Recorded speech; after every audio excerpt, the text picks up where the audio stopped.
Hello and welcome to Foreign Policy Focus. This is episode 158 and I'm the show's host, Kyle. Syria is back in the mainstream media, so I'm going to be talking a lot about Syria in today's show. Of course, there's several things going on in Syria that are drawing media attention, but in a lot of ways, I'm starting to see a repeat of what we had in Aleppo. So if you want people to have the right information so they're not demanding that the United States go to war with Syria, you should try to share the show with them, either foreignpolicyfocus.libsyn.com, libertarianinstitute.org, or the Facebook page, Libertarian Union. Share the show from there. I really appreciate it. I also got a big announcement to share with you guys I talked about last week, and I'll get to that at the end of the show. So the big news that's drawing all the attention right now in Syria is the Assad bombing of a suburb of Damascus known as East Gouta. There's been several rounds of pretty severe bombing of East Gouta that's happened under the Assad regime, and from time to time the death numbers over the course of a week or two will hit 100, and then the mainstream media will pick up on it and start to discuss the, tragedy of the Syrian civil war and how terrible Assad is. I start to see this surface again, and Assad's waging what seems to be a brutal bombing campaign right now of East Gouta. Over the last 2 days, the Syrian Observatory for Human Rights reports that 250 civilians were killed. Now, in a situation like this, who's a civilian and who's a fighter, that line may be pretty blurred whenever you're under siege. It may not be that, you necessarily like the people who are running East Gouta right now, but those people likely are conscripting you into their army. And so while, these guys may have AK-47s or whatever, they're more or less, just the typical Joe that, has to do that, or else that, he's going to die for not fighting. So I think the 250 dead number, from what I've seen on Twitter, it does seem more or less possible. I would expect the Syrian Observatory for Human Rights to definitely give the higher estimate on the number. I'm not saying that, they're like the white helmets bias, but at the same time, they do have their own bias, and it's typically towards the Syrian rebels. It's a UK-based group. That being said, they do provide some pretty good information, and maybe aside from a group like Air Wars, who really documents and confirms everything, and I would say the gold standard for tracking airstrike civilian casualties in the war against ISIS, both in Iraq, Syria, and I think now Afghanistan. They're doing quite a bit of work. So since it takes a little bit longer for them to produce their reports, that number from the Syrian Observatory for Human Rights may not be that bad of an estimate. And so that's an absolute problem. Assad should not be waging such a broad stroke air war against the people in East Gouta and killing all of these civilians. However, this is an area that's been under siege for a very long time. The Assad military apparently doesn't have the ability, or be too many losses for them to try to go in and take it. I'm sure as the Syrian rebels have lost ground, a lot of fighters are now consolidated in these small pockets that are holding out in like these individual suburbs around Syria. And so there's probably a lot of hardened fighters and their most loyal supporters still remaining in these areas. It's also worth noting that there is shelling coming from these areas and hitting and killing civilians in Assad-held Syria. Of course, there's they're under siege, and I'm assuming there's military lines around the East Gouta suburb there. But at the same time, they could shoot mortar fire over the Syrian Arab Army lines and hit other areas around Damascus. And allegedly, I think a 4-year-old girl was one person killed by one of these mortar rounds, and several people die from these mortar rounds. It actually happens. It's not a fabrication. But at the same time, the numbers aren't anywhere near proportional, right? It's not like a situation where the rebels have anywhere near the ability to have fled 250 civilian casualties in 48 hours on the Assad side of things. And so, while we should cast judgment against Assad for this, before advocating that the United States act on that and then go and take out Assad for what he's doing to the people in East Gouta, there's a lot of important things to remember. One is that the people the fighters that are occupying East Gouta are not good people. These are Al-Qaeda type fighters who are killing civilians on their own, who have carried out horrible atrocities in the past. This is a region where, when Obama was president in 2013, there was a false flag chemical weapons attack where these rebels gassed their own supporters, their own people, to make it look like Assad did it, to draw the United States into a war against Assad. And so if you look at what the United States, let's say, has done in Afghanistan to kill the few jihadists that were in that country, compared to what Assad's doing right now in East Gouta, you could obviously see that the United States government, adds under the same kind of questionable, morals as Assad does, and kills a lot of civilians on his path to, retake his military victory. Also remember, if the United States were to take action against Assad, then the United States would be killing tons of civilians in an attempt to get Assad out of power. It's not like we have a, brain chip in Assad's head and we hit and his head explodes. In a war against Assad, there's going to be a lot of civilian casualties, and like I have pointed out for the rebels and the people in East Gouta, a lot of Assad's military is conscripts, and so while you're going out and killing these people, thinking, oh well, this is the enemy army, it's really not. It's just people who were ordered to hold a gun and march in this line because if they didn't, they'd be in jail or dead. I was listening to the Dangerous History podcast, which is hosted by Prof. CJ, and he did 2 episodes. I think they're 155 and 156. So awesome. I just passed him in a number of episodes, but those 2 episodes are a modern day's grunt perspective with the interview of a young man who was, a grunt, did 3 tours in Iraq and Afghanistan, and is now telling his story. And one of the things he's talking about is how the United States was killing thousands of members of the Iraqi army after, in the 2003 invasion. And a lot of these people, they weren't loyalists to Saddam Hussein. They weren't people who were guilty of Saddam's crimes or in really any way wanted to be a part of his army, but were conscripted and forced into that army. And so when you kill these people, I'm imagining the families aren't reacting, and their friends and all the people in Iraq who are, kind of in the same position as these kids being killed, where they're not necessarily supporters of the Saddam regime. Well, then the Americans aren't much better either, because now the Americans are killing their families just like Assad did. And so that's why I say absolutely ridiculous that we would take this and then advocate for some kind of military intervention against Assad. Of course, I'll link to an episode, because I've talked about this on the past in the show, and compared Mosul to Aleppo and how the media covered the United States destruction of, I believe it was West Aleppo versus West Mosul versus East Aleppo, where in West Mosul, the United States devastated the city with an air war. Patrick Coburn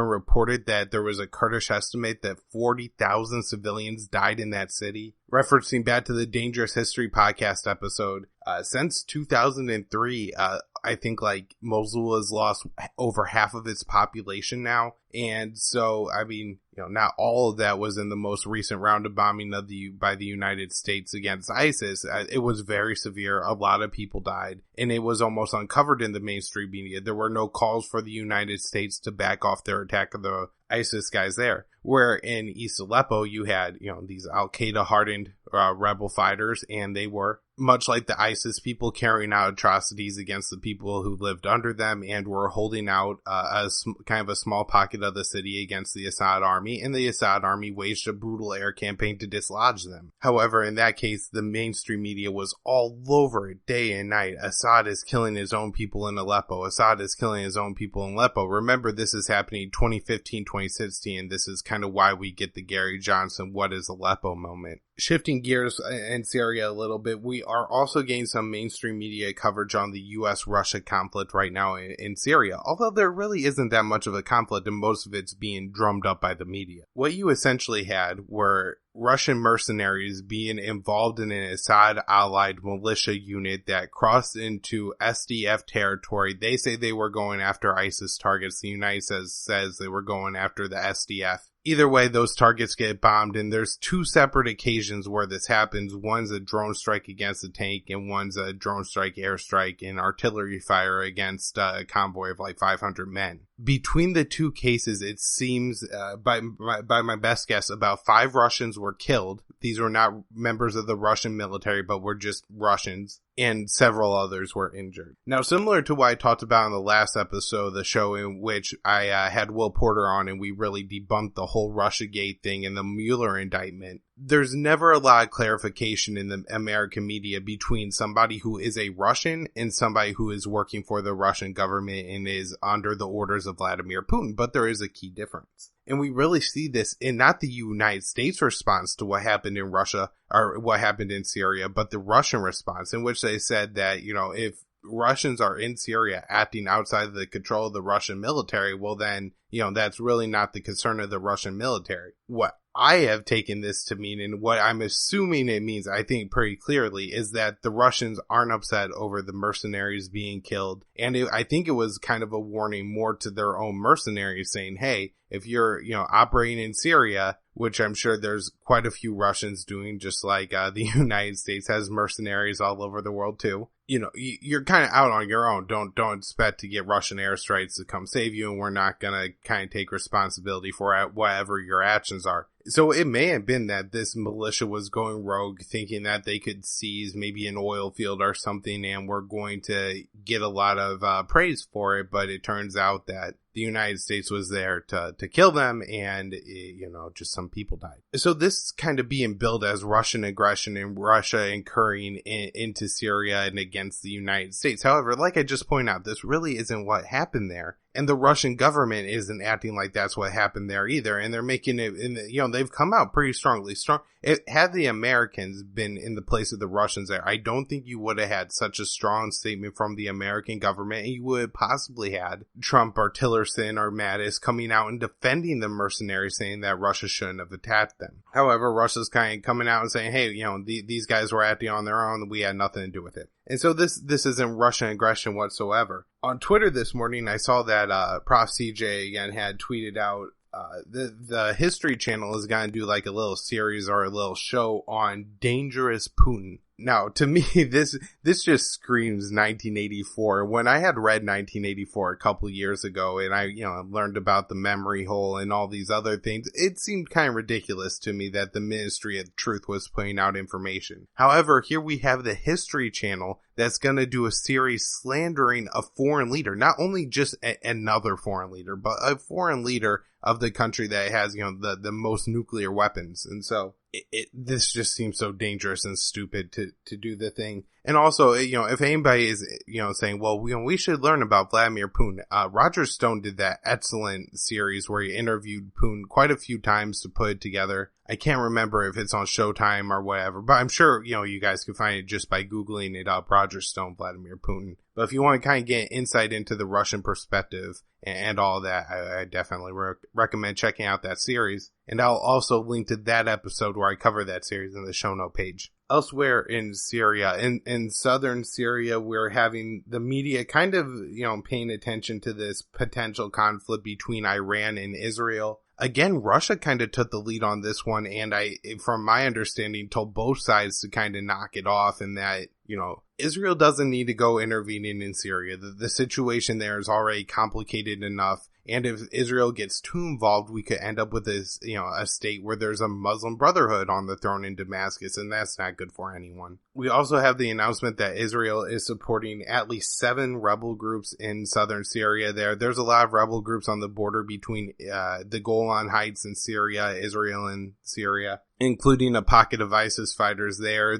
I believe they're mostly militias, and they're not the Assad government, are trying to work through and fight against those different militias. However, the Israelis keep bombing them, so it makes it pretty difficult to do. And so again, I just want to point out, here's a case where we have Vladimir Putin not sitting back and allowing chaos to sow through the world like we would expect Putin to do. But here in Syria, he's actually kind of trying to take the lead on some peace processes. And this is something else that Russia is getting slandered for as well. They're saying that Russia is trying to usurp the peace process. However, the Geneva peace process calls for Assad to eventually step down. And if you look at the situation in Syria, you can see that that really doesn't need to happen, and it's not going to happen. And so, starting a new process is the only way to really move forward, because the other processes taint it for that reason. All right, the last area of Syria I'm going to talk about is Afrin. And right now it looks like we have Syria striking a deal with the Kurds for Syria to provide some protection to the Kurds.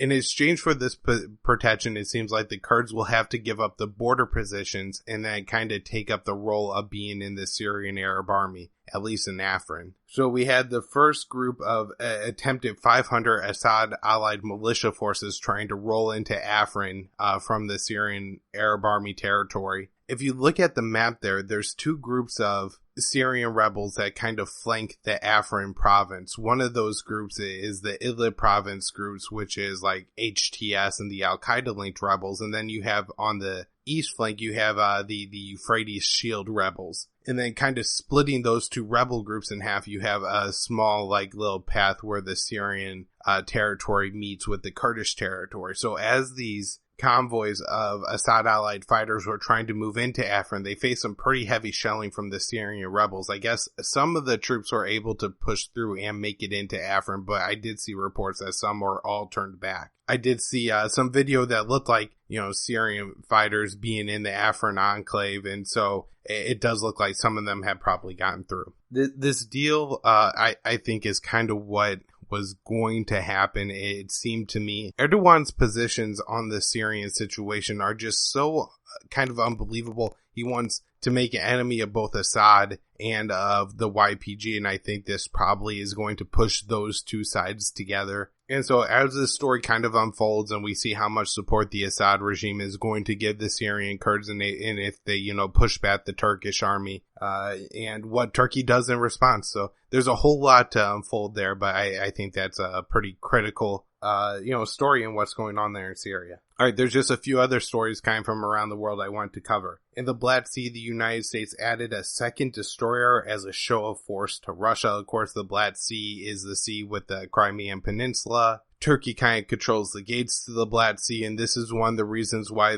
a lot of people figure that the United States will end up backstabbing the Kurds rather than taking the side of the Kurds against Turkey in Syria, is because the United States wants access to the Black Sea to attack Russia, or I guess to potentially attack Russia. France has come out and said that they support the Iranian nuclear deal as written. I read an interesting story on Think Progress, of all places, and they pointed out how the Iranian sanctions are causing Iranian planes to fall out of the sky on a fairly regular basis. I think they've had like 200 planes crash in the past 2 decades. Now, because of the sanctions and the international sanctions against Iran, they, for the longest time, weren't able to import any kind of plane parts, and they were forced to buy either Russian planes, which are second tier, or buy planes on the parts on the black market. This leads to, Iran not having as safe of a civilian, air fleet as they should. We're just talking about, Boeing planes and, what takes you from point A to point B if you're getting from Boston to Chicago or whatever. And then when the, nuclear deal was passed, they made these deals with Boeing and Airbus, and they were supposed to import all these parts. However, that's kind of all been held up. And so you have this really unfortunate situation where people in Iran are either afraid to use air travel or use air travel and then end up getting killed. Now, I think this is just a really good demonstration here of why U.S. sanctions really don't work. Because the idea would be is that the U.S. prevents these parts from being imported because, this is then going to upset the Iranian people enough for them to want to overthrow the Ayatollah. However, everybody knows that the plane parts aren't getting in because of the U.S. sanctions, so they don't blame the Ayatollah, they blame the United States. And so that's just why the sanctions never work to accomplish what they're supposed to accomplish. In Iraq, we have ISIS fighters getting Kurdish uniforms and ambushing, I believe, 27 members of the Popular Mobilization Forces, which are the Iraqi militias. Now, one of the interesting things, again, going back to the modern day Grunts Perspective interview that the Grunt had talked about, was there were a lot of different uniforms and everything really you could pick up available in Kurdistan. And so I wonder if that's still the case, and that's maybe where these ISIS guys got the Iraqi uniforms, although there's probably plenty of access to Iraqi army uniforms all over Iraq. So many, Iraqi troops unfortunately died in the war against ISIS. And so, I'm sure there's a surplus of uniforms kind of floating around on the black market there, but just kind of an interesting little note. Anyways, a concern I would have is that this was an attack on the Shia militias, and I'm sure that, they're going to kind of take this personally, and so hopefully you don't have any reprisal kind of attacks, but that's always the thing you gotta hold your breath about in times like this. We have Boko Haram killing 18 people in, I believe, like a 3 suicide bombing attack in Nigeria. In Israel, we have, what I guess was some kind of booby trap. There was some Hamas guys that raised a Palestinian flag. The Israelis soldiers came and saw it, and then when I guess there was some IED tripwire kind of thing, they take down the flag and it explodes and 4 of them get injured. This leads to quite a number of airstrikes being carried out against Gaza, mostly civilians bearing the brunt of it. Of course, you had, the Sean Hannity kind of thing. They're bombing the terrorist tunnels all over Gaza. It's like, well, there's tunnels in the city because you're constantly bombing it, right? Not good things going on in Israel, and hopefully the fighting there cools off. But if it continues to be hot, I'll definitely talk about that on the next show a little bit more. Wrapping up with a piece of good news, the South Korean president said that the Olympic Games have eased tensions with North Korea, and so I've never been a huge fan of the Olympics. I don't know, no real reason to hate them. I just always thought it was a needless waste of money in all these poor countries like, Brazil and Rio de Janeiro. The government doesn't get back what they put in, but at the same time, all the people lose out, and it's just kind of a sad kind of thing. But hey, if it prevents nuclear war or, war with North Korea, I'm all on board with it. All right, the big announcement is that the news site that I've been working on for the past few months is finally up and functional. That's immersionnews.com, IMMERSIONNEWS.com. And this is kind of my new news site, replacing KaiosFilesBlog.com and the daily news roundups. There's lots of cool stuff on the site, guys. There's a map feature on there on the front, so you can see which countries had the most recent news going on. You could click on those countries and then get all the news stories and kind of understand what's going on in those countries, not just, the little snippet of a story that you get from the mainstream media, but you could look back and see kind of the whole developing story unfold. It's got tons of great other features. Some of them are still on the way. The site is still under construction, but I like all of you guys to go check it out and let me know what you think. And I think as is right now, even before every little feature is in, it's already a pretty cool news site, and I think all of you will get a lot from it. So if you can, go by and check that out. I really appreciate it, and I'll be back on Friday.